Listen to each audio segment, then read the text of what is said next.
Hey, welcome everybody to Pro Mindset Podcast. This is your host, Craig Domann. Today, I have Olympic gold with us. I have a gentleman by the name of Butch Reynolds. And Butch, welcome to Pro Mindset today. Thanks, Craig. Thanks for having me today. Appreciate it. Okay, so it's not very often that I interview a guest where I've actually been in the stadium, in the stands, and watched him perform. And so in 1996, Butch and I's paths intersected in Atlanta during the Summer Olympics in 1996.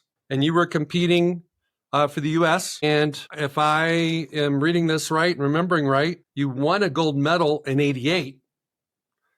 And in the 400? In the 4x4 relay, in the team part. And the 4x4. Okay. That's when the U.S. always seems to have four special guys that are fast as lightning that can win the 4x, the 4x100 and the 4x400. Okay. And you were one of those guys. Okay.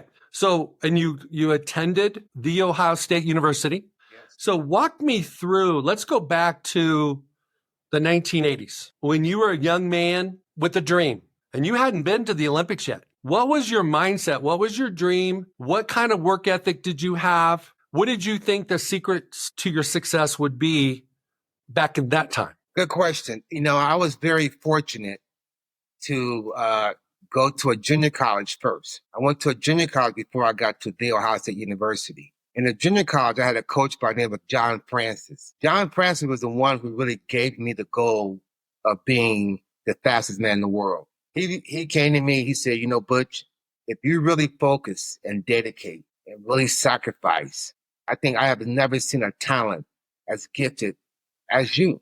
And I looked at the coach and I said, Coach, I just ran, the outdoor NJCAA national championship, which I won with a 45.3. And he said that he made me a sign that says 43.86 seconds, Harry Butch Reynolds, old record. He said, put this in your dorm room. And when you transfer to whatever school you go to, take it with you and keep it in your room as well.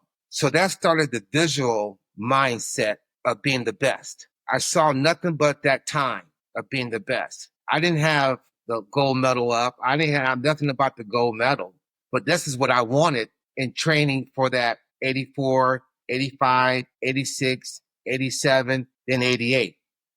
You got to remember, I made the Olympic trials in 84.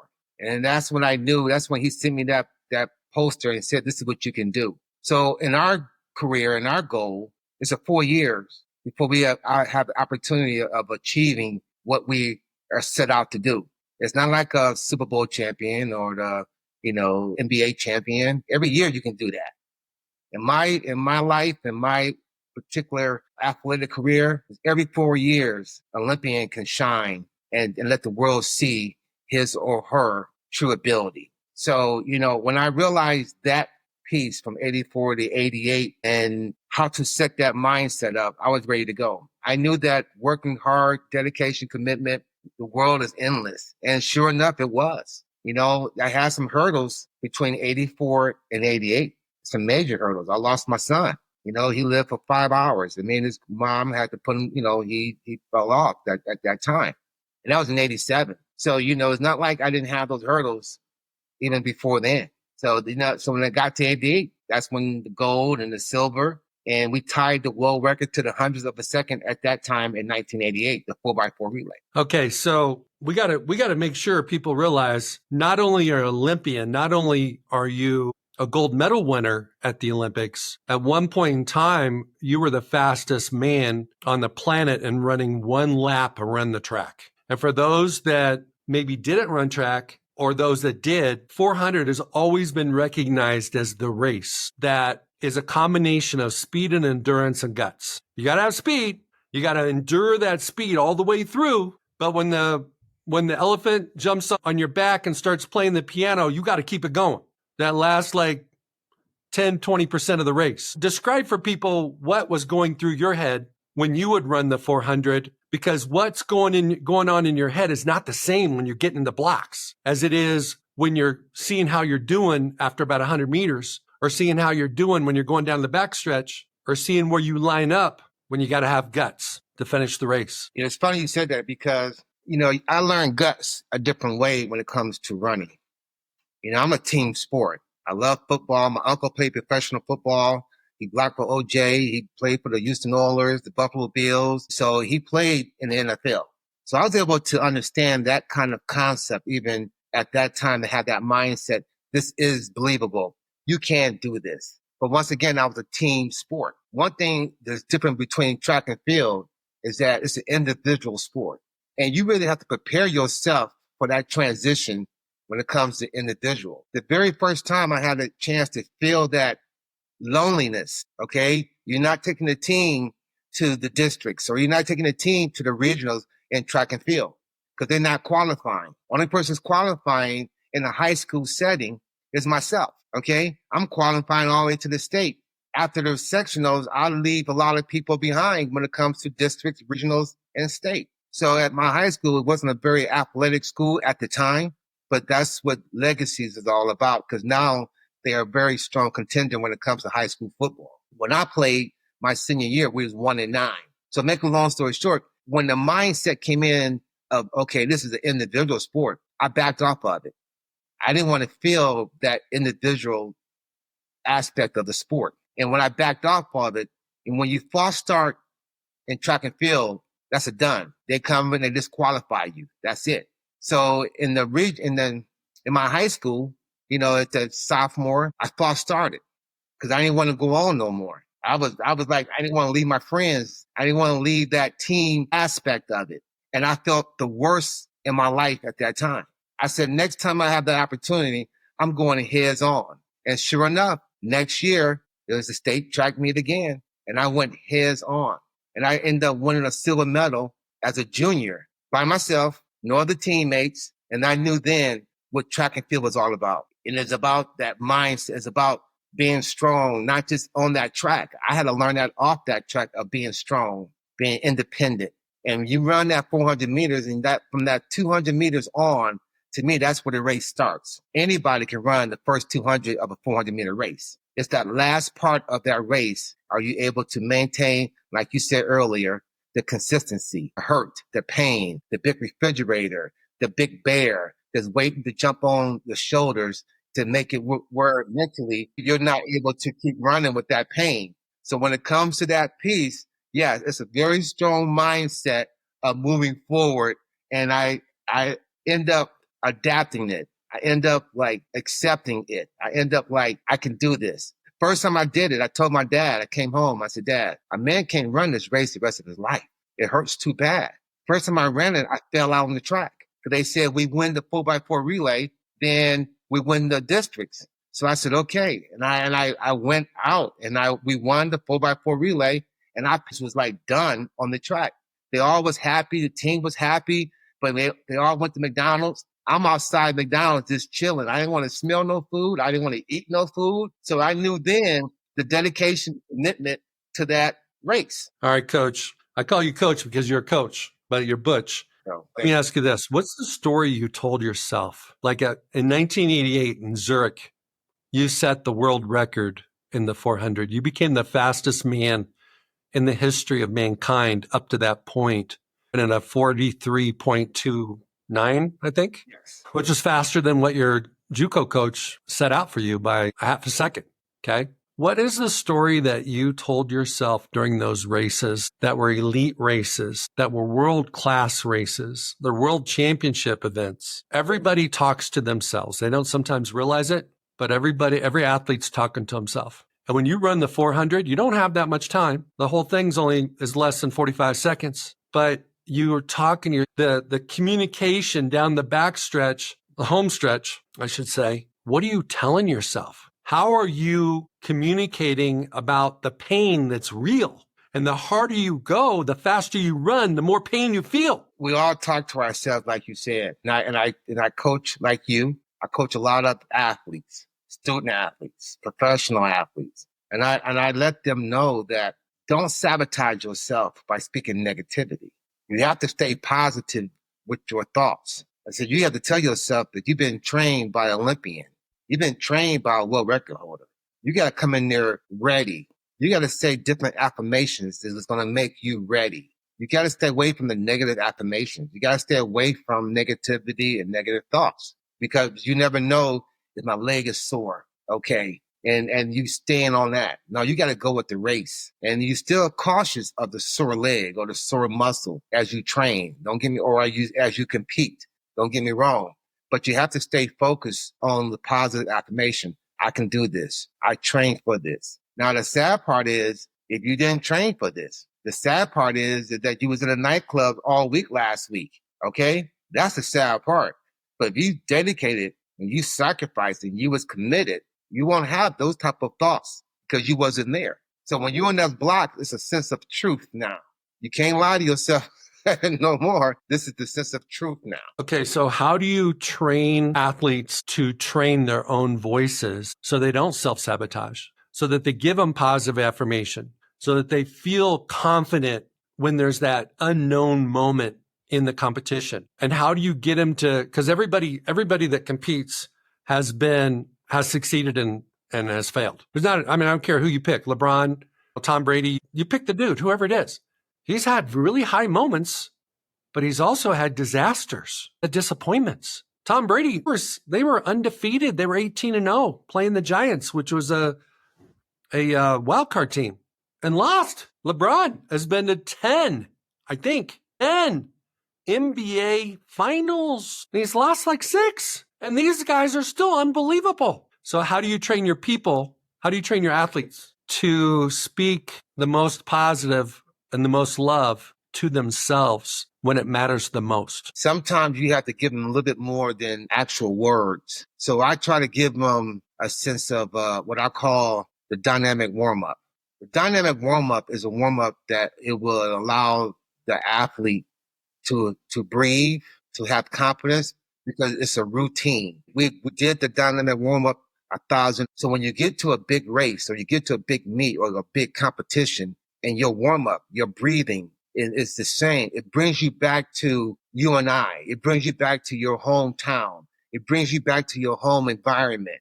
It brings you back. That dynamic warm-up gives you more fuel. It takes the nervousness away, makes you more confident without you have to even say anything. Then once you get through that dynamic warm-up and you feel comfortable, you feel, okay, Coach Butch is here, because the dynamic warm-up is moving you into that area. So then it turns automatically how you feel personally into a better positive affirmation, a better positive words. Then you start thinking what I would say to you, I'm the best. I'm ready. I'm here for a purpose. You trained to be here. You trained this. You trained for this moment. You're ready for this now. And I learned that piece through trial and error. Some kids, you thought it was ready, and they go to the combine workout and they blow it up. I'm like, what happened? Our practice combine is better than what you did when you got to the combine. Then I knew that it doesn't discriminate. It could be a professional guy. It can be a high school guy. They all go through that sabotaging of their mindset. So I give them more of a warm-up. I tell them all the affirmations that they need to hear and know. But I give them the warm-up. The warm-up is the secret for me. It's the same warm-up they do every time with me. So I like that. I think the dynamic warm-up, what you're effectively doing there is creating comfort and familiarity and a positive environment where they can think back about all the hard work they put in, Yes, all the sacrifices they've made, all the intentions of how they live their life in alignment with whatever this dream or goal is. yes, So that it's so familiar. It doesn't matter what's on the line. Doesn't matter how many scouts are in the bleachers. Doesn't matter how many fans are in the stands. right. Doesn't matter if it's a world championship, Olympic trials, Olympics, doesn't matter. So one of the things I think that's very, very critical is as an athlete, you face the challenge of playing an inside game or an outside game. And I'm talking about mental game now. Inside game or an outside mental game. When you play an inside mental game, you're doing exactly what you just described. And when you're playing an outside mental game, you're looking around. Yes, You're looking at, hey, the fans are cheering for my competition more than me. yes, Hey, you're looking at the weather. yes, You're looking at the wind. yes, You're thinking about the results. yes, You're already thinking about where you're going to party that night after you hopefully win. So if you can play an inside game instead of an outside game, you can really embody who you are and what you've prepared to do. When you play an outside game, good luck. Does that make sense? Makes sense. That's it. Yeah. Okay, Coach. 1988, was a mountaintop experience for you. 1989, 1990, you're already, that's that quad that you're thinking about 1992. And, the way it works in sports, especially at the international track level, is they do drug testing because they don't want people that are taking things that make them artificially faster. NFL does the same thing. They do it once a year. And you tested positive for a steroid. Allegedly. And I'm sorry? Allegedly. Yeah. Okay. Let me say this. The first test came back and said that there was a problem. And then if I'm not mistaken, a week later, they did the test again and it came back negative, meaning no problem. Well, yes. Well, I was in a whole nother race. A week later, I was in Cologne, Germany, and I took another surprise drug test per se. And that's when it came back clean. And the person who took the drug test was out of Cologne, Germany. He made the drug test. He made that machine that tests the urine. So his machine was 10 times more greater or sensitive than any other machines in the country or in the world today. And so he said it himself. There's no way that I could have tested positive a week ago for a drug called nandrolone, and it's not in my system today. So that's where the big disruption, came in at. And it's very early in this process. It was like they accused me in 1990. They didn't award me a winning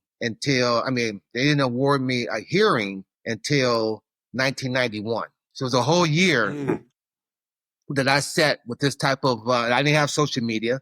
I didn't have nothing. So it was like when they released it, believe me, I set a world record, I had about 100 phone calls to return. When they released it, I tested positive for antibiotic steroids. Man, I had 3 times that amount of phone calls to return. So I became even more known as an athlete at that time than I did setting a world record. And so I knew then, well, I didn't know that how much damage it was done at that time, because I thought that due process, the American way, you got time to go through the system the right way.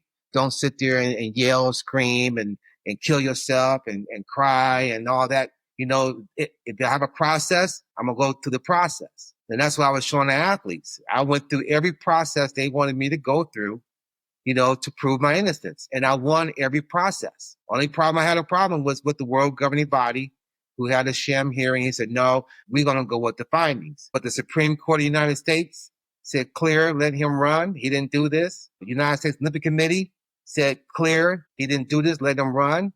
USA Track and Field said, clear him, he didn't do this, let him run. And this all was going on 1992 Olympic trials. So I was forced to go to the Supreme Court on that Saturday morning that we were supposed to run the 400 meters in the 1992 Olympic trials. So when I went to Judge John Paul Stevens of the Supreme Court, he gave me the right to run. That's what caused a lot of havoc into the sport of track and field, because now I had my not governing body, but I had my legal God-given rights as a U.S. citizen had to step in and to protect my interests and protect my rights as much as they could. And that's where I was trying to show and educate the athletes that, as a governing body, it should have been on my governing body to do that.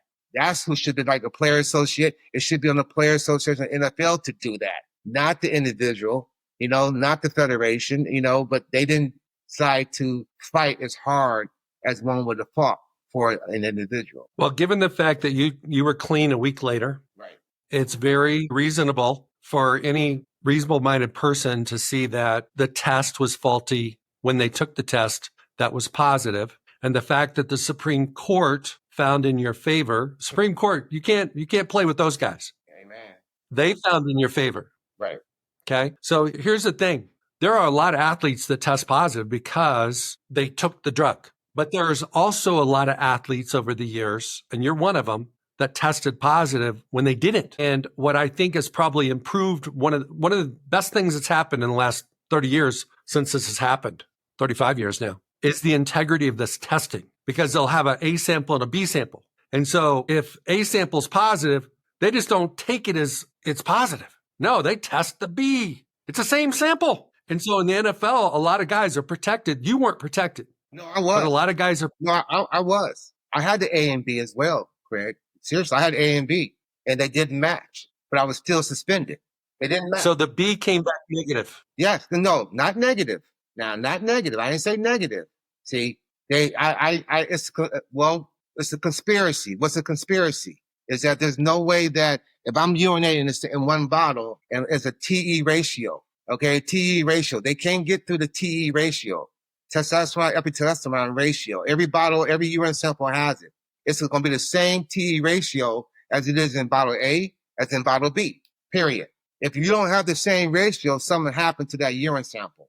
That's what I can say by true and by evidence and by facts. Now, suspicious is the laboratory trying to put nandrolone in that bottle to make it look like it was my bottle, but they couldn't because the TE ratio wasn't matching up.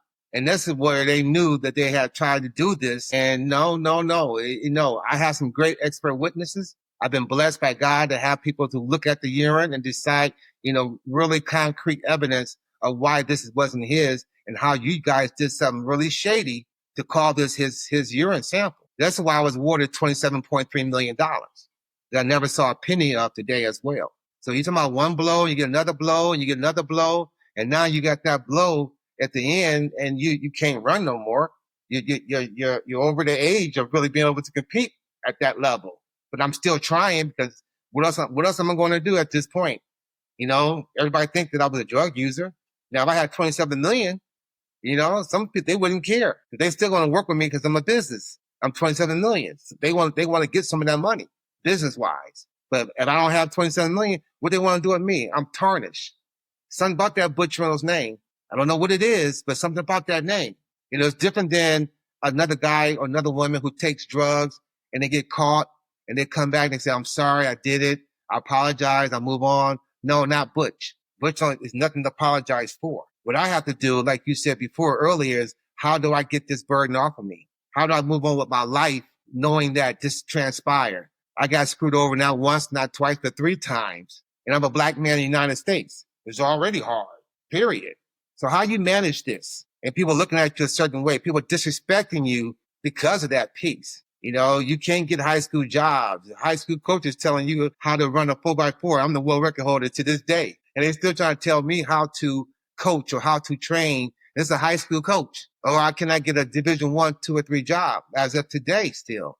But then Coach Trust, like you said, was the Division 1 speed coach. Certain individuals going to see through, the bull, and they're going to, respect what it is to respect. Certain individuals not. How do you handle that? You know what, though? You got to love everybody. That's how you handle it. I love everybody. I don't care if you like me or you don't like me. You think I did it, don't did it. It's not my concern no more. Just where I sit and who I am.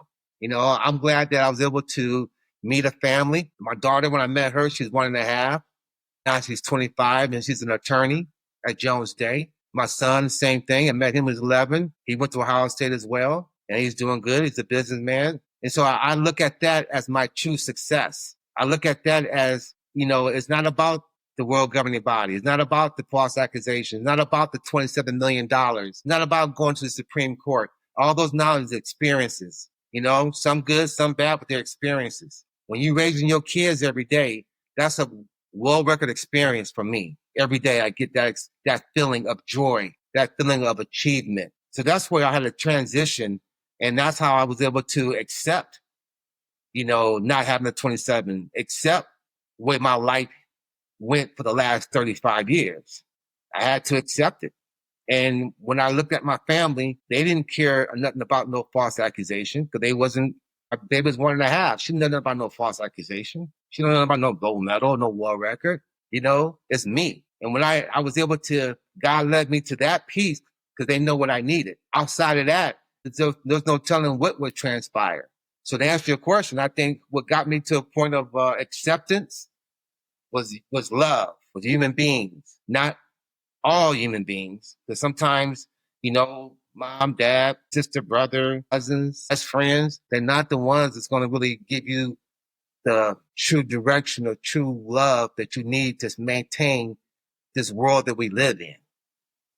This world that we live in is not easy. Nobody says it's going to be easy. Being the best in the world, being blessed to be a world record holder was a blessing. So I'm going to take this adversity and I'm going to let this adversity play into my mindset more than being blessed to set a world record. Then I look at this, and I had to go look. I had to go read more. I had to go study more people. And when I look at Nelson Mandela, this man spent 27 years in jail, and he comes out. In 2 years, he's president of his country. In those same 2 years, I didn't see not one interview or not one, Paul, woe was me, not one, I'm the victim, not one time. His mission was still his mission. His passion was still his passion to get what he wanted to get done. So that gave me the hope. And once you get the hope, truly hope, then it's easy to keep the faith. And faith is something, evidence of things hoped for, but things not seen. So when you see that, you can play into it and it keeps you stronger because, like I said, it's not easy. It wasn't easy at all. Why don't you describe the darkest place you were from all that stuff that happened in 1990? Was it watching the Olympic Games from home in 92 when you should have been there? When did you go, what the heck just happened to me? When I had to officially do my first press conference and had to officially deny the false accusation. That ride home was a very long spiritual ride home. That's when you deny something, it's up to you to do what now? Prove it. Prove it. Yeah. And then when I was forced to deny it, then I was forced to prove it. And I didn't know what was going on. I didn't have a clue what happened. Okay, so I'm proving something that I don't know what happened. All I know, I didn't do that. That's all I know. So whoever takes drugs or get caught up, what's the first thing they say? I didn't do it. I didn't do it. That's all you can say. But then you look at everybody else who goes through that process. They couldn't come back and win another gold medal. They couldn't come back and win, another world championship gold medal or another world record. It was it. I came back with just as much power, just as much as focus, and just as much as threat for other athletes running against me at that time. And I had the world on my shoulders. I had the world. And they still was threatened and worried about my participation in these races. Michael Johnson, I motivated Michael. He can say what he wanted to say at the end of the day, but the only person who was beating him was coming close, making a race was me. When I got hurt that year, I knew then because the meat promoters from Europe, I had 3 meat promoters from Europe call me on a conference call and said, Butch, are you able to come back? I said, no, I can't come back this year. I was hurt. They took my $27 million. When they took my money, I went through my mental whoa, and I couldn't come back. And they said, well, we're not paying Michael this money, so we're going to cancel the 400 meters in. So Michael had to run the 200. That's reality, okay? That's where I was at, the face of track and field. It wasn't no more Carl Lewis. He was getting older. I'm more of a people person than Carl. Take nothing from Carl Lewis. He's a great athlete, great technique, great form, seriously. But when it comes to, promoting the sport, a lot of times we think that the sport is the individual. But I found out in track and field athletes, more or less. And I can understand, but it's not, to me, it wasn't about being the GOAT. To me, it was about trying to bring our sport to a whole nother level, trying to redeem our sport. That's what I was trying to do. And I know how to redeem is you have to be friends with the NFL guys. You got to be friends with the NBA guys. You got to be friends with the Major League Baseball guys. You got to have those friendships in order to make your sport as powerful as it could be. And I felt that. And I was with Edwin Moses. Edwin Moses, one of my mentors, was a strong teacher. You talking about focus, 123 races in a row. You know what kind of focus that man had? What kind of career that man had over hurdles? When I watch his focus, I watch his dedication. I watched this man. I didn't care what this man did. I was doing it. And I did it for a whole year, watching this man, Edwin Moses. And one day I'll tell you a quick story. I came downstairs one time. He said, so Butch, how are you sleeping? I said, it's crazy you asked that question because I'm not sleeping that good. Usually I have a little bit of a beer with you and I can be knocked out with just a little bit of beer. I said, but he said, but you're drinking espresso, right? I said, yeah, the coffee, the little bit of coffee you're giving us. At night. Yeah, I know that. He said, no, that's 6 cups, Butch, in one. I was like, what? So that's why I'm up all night long. I'm drinking 6 cups of coffee because when I get through a dinner, my eyes is this big. I'm like wide awoke, So, but I learned how to, I don't want that Edwin, he kept having espressos at night. I don't know how he did it, but I couldn't handle that piece anymore. So it's just an example of how deep I was in watching this man perform, train. We trained. We was all around the world. There was no question. He stayed in the best places, palace. I mean, 5-star hotels. Moses was definitely a rock star when it comes to international track and field. And it was a pleasure and an honor to be with this man through this process. Okay. You had a false start in high school. That's something you did to yourself. You had a false positive that you didn't do anything. And then you had an unpaid judgment that you didn't do anything. So when your racing career was over, and everybody always looks in the rearview mirror when their career's over and they reflect. Every athlete I've ever represented, they just kind of go through memory lane and, remember the good times and kind of like try not to remember the bad times. There isn't an athlete on the planet that doesn't have a few bad times. How did you frame and remember, like when you were in your young days, when you look back on what just happened? And it wasn't, you didn't even have a motive. Most people that cheat, they got a motive. You didn't have a motive. You were the fastest guy on the planet. You didn't need a motive. To sign $1 million deal.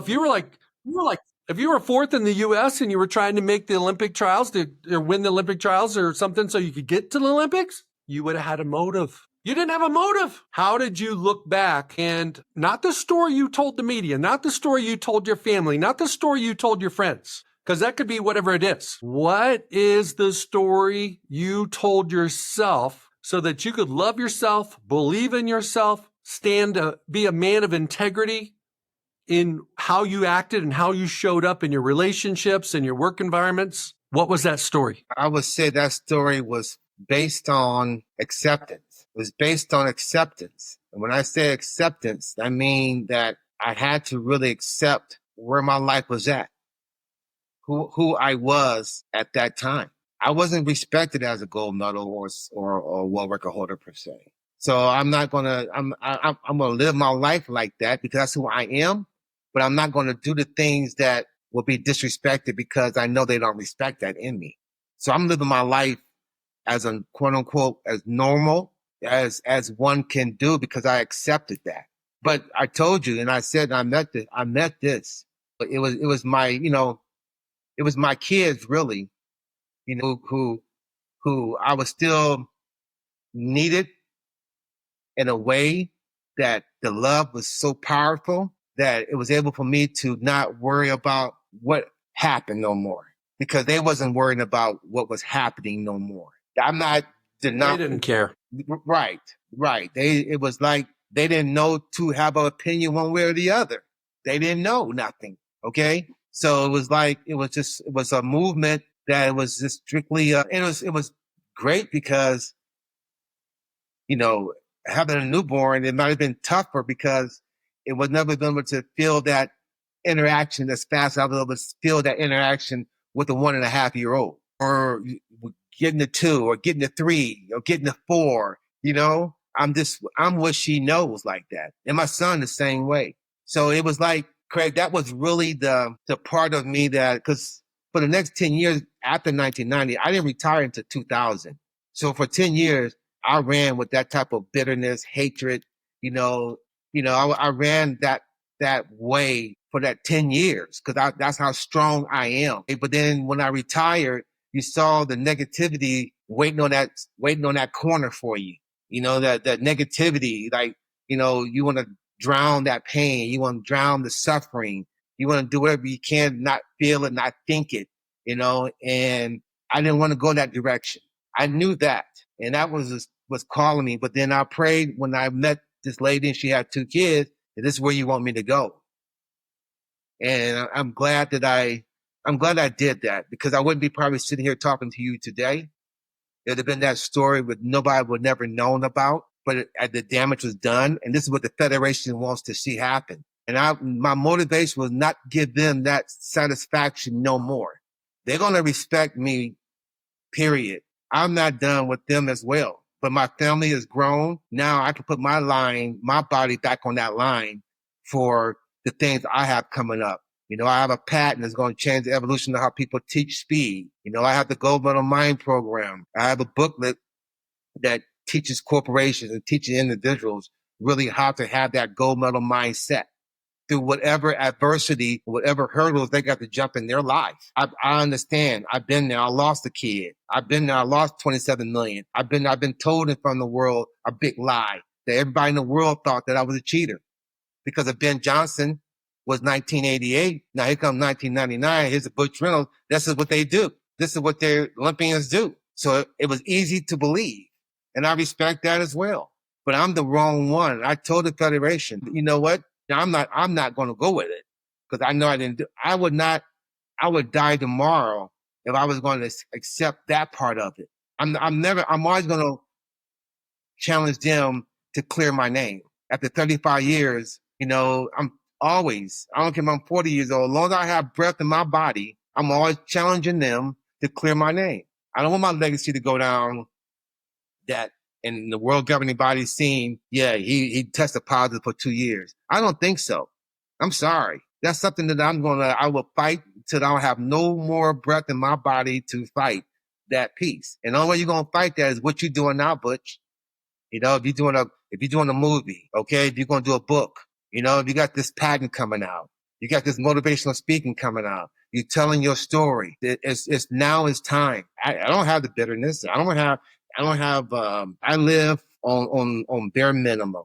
I didn't have the big cars, the big houses, and the big diamond rings, and I lived on the bare minimum, and I'm fine with that piece. I was fine. I know it shouldn't have been that way. No, and it's challenging. It's challenging, but it taught me so much more about life. It taught me so much about who I am as a person, and I'm more than just an athlete. Way more than an athlete. They took that away from me early. At 24 years, I was the best in my field. At 24 years old, I was the world record holder. At 24 years old, I was an Olympic Gold Medal winner. I was ready. Wow. I have a lot of racing through my mind. Okay. One of them is, how can God only gives us what we can handle. So he must have saw a man of courage and strength. Otherwise, you wouldn't have got this. I mean, it's just like it would have crumbled a lot of people. How can you turn this unfairness, false accusations, all this stuff to help another person? How does it show up in your keynote, in your gold medal mindset message for the average Joe who might, in his mind or her mind, they might have lost $27 and it feels like 27 million. They may not have got it promoted because somebody said something about them that wasn't even true. How do yours is big. I mean, all your failure is big. It's out in the public. It's like at the top. It's at the top of your sport. But how does your message help other people? My experience, you can't buy it. You have to experience to have it. And when I experienced on the island by myself, no peers, no athletes standing with me, it was a lonely time. And when you experience that kind of stuff and you can, once again, God don't put so much on you that you can bear, you realize that this is bigger than you. I realized, reading the book of Job, sometimes, when you go through things like this, you go back three folds, and I look at it, I said, God, I'm a world record holder. How are we going to 3 times this, And I think about it and I say, only way he will want it done is for you to work with his people, work with his kids, make a difference. So when I see things, it's not about my story. My story is my story. Your story is your story. Your book is your book. How you want that chapter to be in your book is up to you. Okay. That's a chapter. You have to deal with that piece. You don't want to carry that chapter to the next chapter. That's the hardest part. It's like losing a loved one. I'm always going to think about my mom every day, no matter what.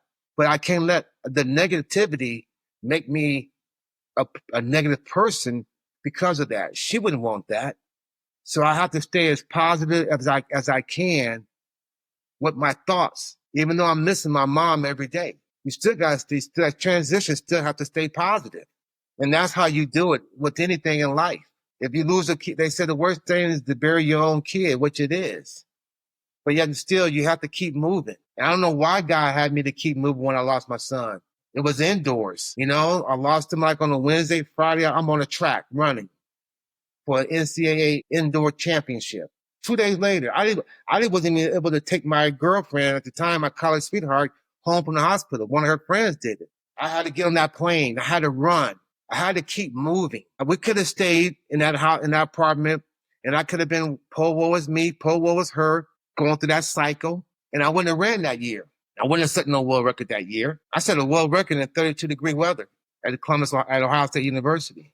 That was the first ever sea level world record. The fastest time was in Mexico City with Lee Evans in 1968. This happened in 1987 at the Jesse Owens Track and Field Classic. Like I said before, 32 degrees. There's blankets and coats in the stands. I was in a different zone. I just lost my kid. And I'm trying to get ready for the Olympics. So I've been through the process. And then when my wife, my college sweetheart, we lost another one after the accusation. That's what hurt us. We was able to go through the accusation. But then when we lost another one, I moved to California. And that's when I met Brooks Johnson, because I knew my attorneys, and you've been an attorney, and you tell me, I'm going to put you back on the track, Butch. It's a principle. First time they told me they're going to put me back on the track as an attorney, it's a principle. I wasn't ready. I'm in the law firm every day. I got to fight for my life. I'm not training on the track. They asking me, but why are you at the law firm? Whatever you need, I'm here. I just sit here and look through the magazines. Whatever you need, I'm here. I was just that anal about that. So when I knew they was going to put me on that track again, and when they was going to put me on that track again because of principle, I'm going to be ready. Because I thought my federation then, thought it was funny because I took 6th in the first round of the World Championship trials. So I said, okay, who going to laugh? But we'll see. So I was dedicated at that time. So I moved to California for 2 years, trained with Brooks Johnson. And my wife, we did get married in 1989. She stayed in Columbus and tried to keep the fort down as much as she could. But you know how media is. They still was coming by my house. Where's Butch Reynolds? And catching her on her way to work. And it's funny because I didn't know all of that was taking place at the time. But she didn't want to put the pressure on me. So no, it was challenging on all fronts of it again. Okay, Butch, I hope you live for another 60 years and make an impact on mankind. Well, what's going to be on your tombstone? Interesting. Great question. I know some type of staying strong, keep it moving has to be on there. Some type of faith has to be on there. And some type of love has to be on there. Something like that, I would think right now. That's a good question, though, Craig. Well, that's for you to decide. But just listening to you today is that love wins. Love wins. Yes. And even though you are partially defined by what happened in 1990, you're not living in 1990. No. You're living in today. So you moved on. I mean, just like Job, holy smokes, he lost everything. Didn't do anything wrong. Nope. You didn't do anything wrong. And, you were 24 years old and you were the fastest dude on the planet. Right. And one thing that it really hurts me about the life of professional athletes is a lot of times their mountaintop experiences are in their 20s. And they have a hard time redefining their career and their life and their purpose after sport in their 30s and 40s and 50s and 60s and so on and so forth. But it sounds like through your keep moving, impacting young people, being a great dad, you have moved on. The pain is still there. I think it will always be there. It's like missing someone. You're always going to have those. People can't. I don't want to think about it no more. I don't want to think about it anymore. No. You're not handling it now. You're looking at it differently. I know it's a part of my life. And I know people are going to have their opinions. Some people are always going to feel one way or the other.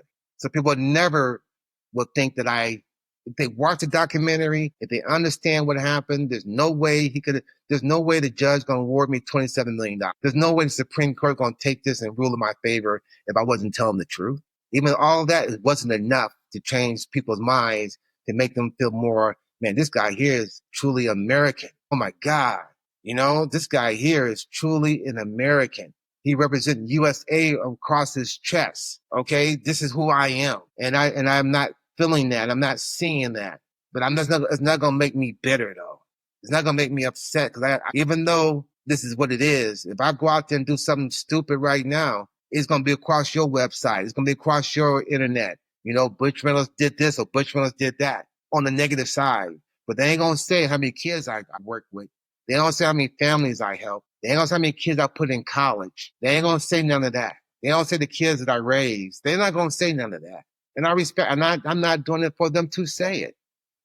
But they're gonna say what they want to say. If it's negative, something I do, yes. That's why I'm glad that I was raised the way I was raised with values, with morals, with ethics, because that's not negotiable to me. It never been negotiable to me. I'm going to live in a righteous way is like anybody else. Is anybody perfect? No. God said, those who not sin cast a stone. No stones will cast. You can't say I'm perfect, but I know I'm not a cheater. I know that for a fact. I know I'm not going to be lying about something as major as that. I'm not going to be holding gold medals up and showing kids knowing that I got it was unethical.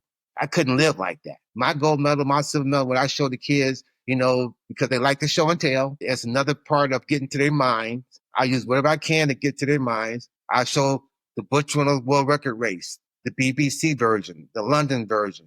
When I show them that piece as well, then it helps bring me from 35 years ago to now. I'm now current. Oh, this is you? Yes, that's me. The one thing about social media and the YouTube, you can show the elementary school kids, the middle school kids, the high school kids, even the college kids who don't know who you are.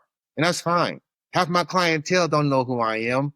Their parents might know a little bit, but half my clientele don't know who I am. That's fine. It makes me feel more important because I'm not just an athlete no more. No athlete want to be just known as an athlete, first of all. Well, I was forced to do things outside the box to prove that I'm more than just an athlete. Amen. Well, your JUCO coach gave you a vision that you adopted and made it your own. My encouragement to you and my encouragement to everybody that's listening is to be that coach for someone. Amen. Help other people tap into their greatness, especially the youth of our country. Amen. Okay, so if there's a company or somebody listening out there who wants to track you down, we'll have some things we'll have some contact information in the show notes, but how can people find you? It's very easy. I want to make it easy. You know me. I hate all these long things, but ButchReynolds.com. You go to ButchReynolds.com and you can leave me a message, a note, and or a concern or a comment, and we'll go from there. Awesome. Thank you so much for being on Pro Mindset today. I appreciate it, Craig. Thank you. Hey, it's Craig Domann, the host of Pro Mindset Podcast. I want to thank you for listening or watching today's show. And you can catch us every week on the normal social media platforms like YouTube, Facebook, Instagram, and all the listening podcast platforms. I hope you enjoyed today's show. And more importantly, I hope you gained a pro mindset insight. Please be sure to rate and review Pro Mindset Podcast. And I look forward to catching up with you on our next show.